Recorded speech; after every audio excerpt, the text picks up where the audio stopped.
Hello and welcome. While trying to regularly create detailed, scripted videos for your viewing pleasure, it's difficult to stay current. A lot of time is spent reading and researching the topics I cover, and I will openly admit, a lot of modern superhero material just doesn't appeal to me. Which shouldn't be a shocking revelation. The majority of Marvel and DC's output is targeted to people at least half my age, and I'm not one to review and complain about superhero material that's not specifically created for me. I just shrug and pick up something that's more in line with my tastes. After all, my tastes lean towards more oddball material, and it has for decades. So a lack of coverage shouldn't be interpreted as I hate modern superhero comics. At worst, I'm ambivalent. In actuality, it's a passive interest. Lately, I've been posting my initial, uncensored reviews of current series on Patreon. By uncensored I mean, I don't cover any nudity, violence, or alter any adult language, which I have to do on this platform to avoid the dreaded shadow ban. So for the record, this compilation is a visually filtered version of those reviews. I've mixed in some good, some bad, and some I'm indifferent about for a sense of variety. Okay, that's enough explanatory babble. On to the reviews. Ultimate Spider-Man, written by Jonathan Hickman, illustrated by Checchetto, published by Marvel Comics. Following Ultimate Invasion, which was a decent but not stellar Jonathan Hickman project, my expectations for Ultimate Spider-Man were quite low. The opening miniseries didn't appear to be a passion project for Hickman. Quite possibly, it was the first obligatory step so he could get to something else. That something else seems to be Ultimate Spider-Man. There are a lot of things that just work.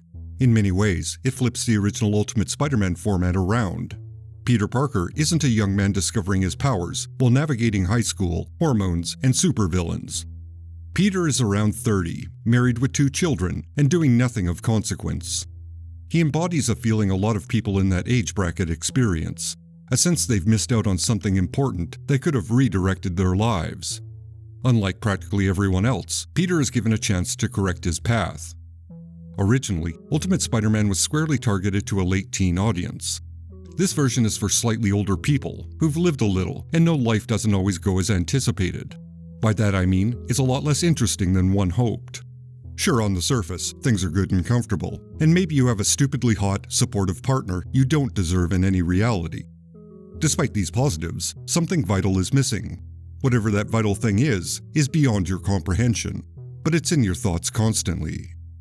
Let's put it this way, if I was Peter at that age, and a complete stranger who was responsible for an event that caused thousands of deaths, gives me a spider in some weird globe, then claims that spider will give me my destiny? Yeah, I'll take that bite. Fuck it, I'm bored as hell. Give me something to live for. It's a highly identifiable scenario. Sure, it's a little Deus Ex Machina, but Peter's choice is very easy to understand. There are a few more interesting twists on the formula, such as Ben Parker being alive and May Parker being deceased. J. Jonah Jameson is a loudmouth with a heart and some actual principles. Peter and Mary Jane have 2 children. These are all interesting details that give the series some new areas to explore. I mean, these are changes to differentiate this Spider-Man from the other Spider-Man, but they appear organic and not some editorial mandate. While there's only 2 issues out, it is already well established and solid. I think if Hickman can manage to stay on this title for a significant amount of time, it will be as successful as the Bendis and Bagley run. World Tree, written by James Tynion, illustrated by Fernando Blanco, published by Image Comics. World Tree worries me. It worries me because this is James Tynion's 3rd ongoing series. There's Something is Killing the Children, The Department of Truth, and in the background, there's Nice House on the Lake. So the writer is pretty busy producing independent and mainstream work. What worries me is none of these projects ever being finished.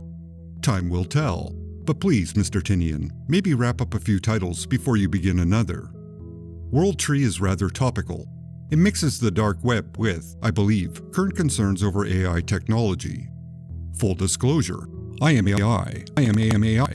I was digitized in 2015, and I only exist in digital form. A full-figure version is being worked on, but currently the voice is all that's been perfected. So I may be a bit biased when it comes to this material. A recurring theme in Tynion's work emerges. It's one involving a group of friends being responsible, either directly or indirectly, with the future falling apart. This is seen in World Tree, The Woods, and Nice House by the Lake. So this is familiar territory for the writer. But to be clear, they are all conceptually different, but the similarity has to be noted.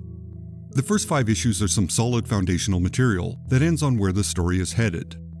This isn't intended to be dismissive, but all that really needs to be said is, if you like Tynion's work, especially his apocalyptic fiction, you'll likely enjoy World Tree. The Madness, written by J. Michael Straczynski, illustrated by Echo, published by AWA. The Madness is a supervillain revenge story. It's a rare short story by J. Michael Straczynski. Usually he builds long, detailed scenarios, populated with a variety of characters. The Madness is a fairly tight, insular story, with a limited amount of characters. Mind you, there's still a good handful of characters, many of which are indirect parallels to the Justice League. The story is about Sarah Ross, also known as the Raven, who commits a theft that results in the US government sanctioning her execution. The superhero group, the Council of Justice, are hired to remove her presence. The attempt on Sarah's life is unsuccessful, but it does end up killing her fiancé and his 2 children. Grief-stricken, Sarah transforms and swears revenge. A good portion of the story is a detailed origin of Sarah and brief origins for most of the members of the Council of Justice. The rest is dedicated to Sarah gathering the information and resources to eliminate everyone responsible for the attack on her. It's rather well done, although there are a few plot conveniences, such as Sarah deciding to use one power at a time early in her life, and the inclusion of a prototype weapon. These aren't massive conveniences, but they do have a slight inorganic edge to them. But that's being very nitpicky. It's surprisingly concise and well crafted. The artwork by Echo is pretty good too. There's some interesting panel layouts, and when possible, he uses sound effects as panels. It's not always a successful technique, but it works more often than not. Given more experience and time to develop, I think you'll be an artist that will go on to do some pretty good material. Avengers Inc., written by Al Ewing, illustrated by Leonard Kirk, published by Marvel Comics. Avengers Inc. is a light-hearted mystery type of series featuring Janet Van Dyne, also known as the Wasp. From what I understand, the 5th issue is the final one. It's a series that apparently crashed and burned rather quickly due to a noticeable sales drop. Anyway, this is a series in the same vein as the most recent Sherlock Holmes TV series. A smart person walks into a room and, with mere observation, solves whatever crime has taken place. For my tastes, it's the least satisfying version of a mystery story. A reader cannot get engaged in the mystery because valuable information is being intentionally withheld. The main character is just a mouthpiece for the writer, who regurgitates the clues no one ever saw because there was no actual investigation. Due to the public not liking costume heroes, Janet has to do investigations in plain clothes. It's a detail that seems quite random and capricious, unless Ewing was making a comment about public discourse concerning Marvel superheroes and how they seem to have fallen out of favor with the general public. So to get acceptance, the most recognizable element of superheroes, the costume, has to be hidden. That's probably reading way too much into it. Perhaps it was an excuse for Janet to wear various fashionable items as a way to appeal to young women. I don't know, probably a little of both. I read the first 2 issues and then dropped out. The continuing mystery of Vic Shade, a version of the Vision resurrected in a villain's body, was not interesting, nor was the suddenly solved murder in issue number 2. In general, the light tone and the overall writing did nothing for me. To be clear, it's not something I'd say was a piece of junk, but it's clearly written for a younger age group that just want a quick adventure story. Therefore, its appeal to me was very, very limited. Grendel, Devil by the Deed Remastered, written and illustrated by Matt Wagner, published by Dark Horse Comics. As someone who's gone back and remastered prior videos, I certainly can't criticize Matt Wagner for doing the same with Grendel. And I wouldn't anyway, at least I wouldn't go out of my way to be critical. As the title suggests, Wagner has gone back to the Hunter Rose story and rewritten it to a degree. The story is still told from the point of view of Christine Spar, who is investigating the life of Hunter Rose through his journals and other resources, and it maintains the tone of an author documenting a subject. There is a vague suggestion of bias, which is a good, subtle indication of how Christine Spar will develop once she assumes the mantle of Grendel. It's a little buried subtext that was a nice touch. With this edition, Wagner has incorporated all the Hunter Rose stories that he produced since the original Devil by the Deed. so this is an expanded recounting of that character's life. While I didn't check, I do believe this includes at least a brief mention of every story that involves Hunter Rose, Stacy Palumbo, and Argent. Overall, it's a really good summary of the career of this character. If you're already familiar with Hunter Rose, I'm not sure there's insights you wouldn't have already gleaned from all the prior material, but it's good to see it assembled in chronological order. The only aspect that was slightly adjusted was the relationship between Hunter and Stacy. It's heavily implied he sees Stacy as the reincarnation of Jocasta Rose, the woman who greatly influenced his early life. I don't recall that being in the original edition of the story. Regardless, due to that context, Wagner sidesteps any suggestion of an inappropriate relationship between Hunter and Stacy by having Grendel track down and dispose of child predators, which implies, due to his disgust with those criminals, that his relationship with Stacy is pure. Wagner's artwork is definitely on point. There seems to be an enthusiasm and intense interest in doing this character's story just right. That seems to come through on every single page. It retains the 80s Art Deco design of the original, and it is done flawlessly. It does look filtered through Wagner's more mature design sensibilities, but that's not something to complain about. Keeping with what's established, the remastered version is done in the black, white, and red style that has been utilized for Hunter Rose stories for many years. It's a decision that makes sense, and it does provide a visual continuity for anyone looking to pick up those prior stories. Personally, I would have liked to see the story done in a neon 80s palette. It was something that really made the original look unique. For a sense of continuity, I can certainly understand why it wasn't colored in that style, and I can pull out the original Devil by the Deed if I need that neon fix. If you're a Grendel reader, you've likely already bought this. If you're new to Grendel or Hunter Rose, this is a pretty concise overview of that one character. Wonder Woman, written by Tom King, illustrated by Daniel Sampere, published by DC. When it comes to a Tom King project, results do vary. In my opinion, his work is best read in bulk. That's because his pace is usually quite slow. He tends to take 4 or 5 issues to do all the setup and introduce the relevant characters. There are exceptions, but it's not unusual for a story to take its time, getting everything into place before the main action kicks in. Wonder Woman is an example of this approach. Its pace is rather glacial in comparison to an average superhero story. It's hard not to notice he's addressing the misogynistic undertones and the radicalized fears of modern society. That's an element that's hardly subtle. Within fiction, there's a fine balance that needs to be achieved in order to find the proper level of support or criticism of hot-button topics. Otherwise, one is using a character to preach, and, though intentions may be pure, they typically end up condescending to the group one is supporting or criticizing. I'm not entirely sure King has found that balance. The protagonist and narrator, the Sovereign of America, is a grim-looking old white guy. Of course, he wields the lasso of lies, and he speaks in a highly dismissive tone. He is, metaphorically, the embodiment of America. Or I suppose, a version of America where the white men in power dislike women. Something along those lines. All that's missing is him twirling his mustache and having Wonder Girl tied to a set of train tracks. Wonder Woman literally cock-blocking one of the world's largest phallic symbols was a bit too spot-on as a metaphor. And then using that symbol to defeat her attacker was, a message of empowerment. Yes, the attacker was a woman, but she was a man's sock puppet. So Wonder Woman was, in effect, impaling the Sovereign of America with his own manhood. On one level, it is empowering. Dig a bit deeper, and you can't help but notice that Wonder Woman is using a specific form of violence, generally attributed to men, on another woman to inflict the same effect on a man. Metaphorically, it's a bit messy and might not deliver a very positive message. Art-wise, Sampere is pretty good, although I think it took him a few issues to get Wonder Woman just right. The proportions early on were a bit off in my opinion, but by the 6th issue, he has the character nailed. He finds a place where she looks both imposing as a figure and distinctly feminine. Overall, the first 6 issues are fine, but it's a series I'm likely to skip until it's complete. Personally, I don't find it overly engaging, but I generally find that's the case with most of King's work when it's read month to month. I don't think that's necessarily indicative of the quality, it's more my own personal thing. Void Rivals, written by Robert Kirkman, illustrated by Lorenzo di Felici, published by Image Comics.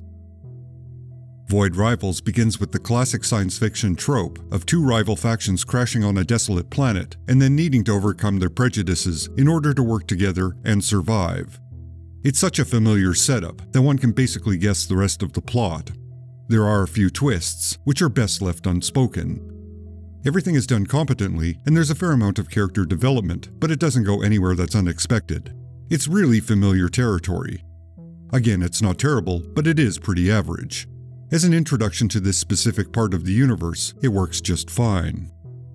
This is the first entry in a series of titles that merge the Hasbro properties, Transformers, and G.I. Joe into one universe. It's rumored other Hasbro toys will join this universe, but nothing has been confirmed.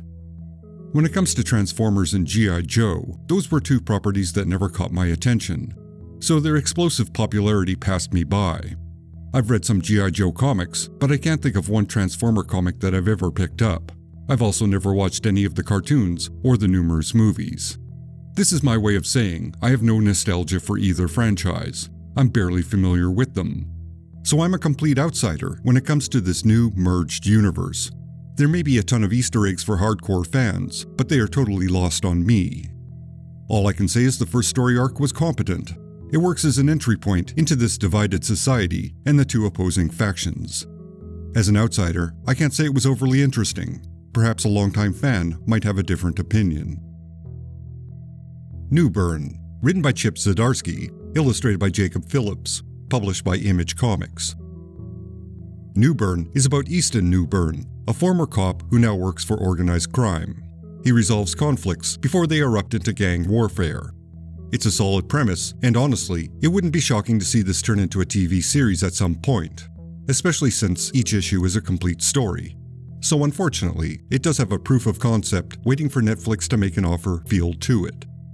As a crime/mystery story with an unsympathetic lead character, it's a solid fine. It does have the same problem as Avengers Inc. Newburn has knowledge the reader just can't access until the writer reveals it. So again, it's an element that's told to you rather than being organically revealed. This doesn't happen often, but it happens enough that I noticed. The setting is well established, and the supporting characters are, generally, a little stereotypical, but given time, they'll likely be fleshed out to have more depth. The artist, Jacob Phillips, is the son of the well-known artist Sean Phillips, and you can definitely see Sean's influence in Jacob's style, which is developing and becoming more refined, but it's already very, very solid. As I said, as a series, it's a solid fine. It's not as compelling as Criminal or Stray Bullets, but it's a decent setup that could take some time before it feels stale. If you find this, I'm Already Dead, written by Matt Kindt, illustrated by Dan McDade, published by Dark Horse Comics. This is a brand new series told from the point of view of a reporter embedded with a group of soldiers on a very dangerous, very alien planet in another universe. It's actually surprising how quickly things go from bad to very bad in such a short amount of time. It's unsettling, dangerous, and a bit disorienting, but that's kind of the point. I can see this taking a turn to suggest humanity is a hostile, invading force, and the aliens are simply protecting themselves. But it's too soon to predict where it might go. Perhaps the only criticism is the lead character, the reporter, has plot armor, at least for the first issue. Right now, that may be its only weakness. Of course, the title indicates that armor doesn't last forever. The artwork by McDade is very well done, and his staging is quite good. Also, the setting does feel very alien, but somehow familiar. I have to presume that's intentional. But at this point, I'm unsure what that's supposed to mean. Underheist, written by Maria and David Lapham, illustrated by David Lapham, published by Boom. Underheist is a double-cross crime story that's supposed to have a supernatural edge to it. In the opening issue, the supernatural element is only suggested. It's very subdued. How it will develop is not obvious. Just like in Stray Bullets, a bunch of reasonably average but marginal characters are set up and then knocked down when things don't go as planned. Not to dismiss this miniseries at all, but if you're familiar with Lapham's work, you'll likely enjoy this too. Thank you for watching, or listening, whatever the case may be. What's some good current series that you're reading? Let me know in the comments. I'm always looking for interesting stuff to read, and if this compilation does well, I'll make it a regular series. Regardless, I do intend to continue posting quick reviews on Patreon, so sign up there for early access. If you enjoyed this video, please subscribe, leave a like, and a comment. Additional thanks to all my fine supporters on YouTube and Patreon. I appreciate every single one of you. Extra special thanks to John Nowukes, Andrew Barton, Odin Ashcroft, Phil Sagan, Corey Drew, L.S. Greger, Alexa Zernish, Brian Deaton, Johnny Lim, Steve White, Taylor Dull, and Matt Marino. You are all justified and ancient. Hey look, a playlist. Check it out for a variety of fine video products.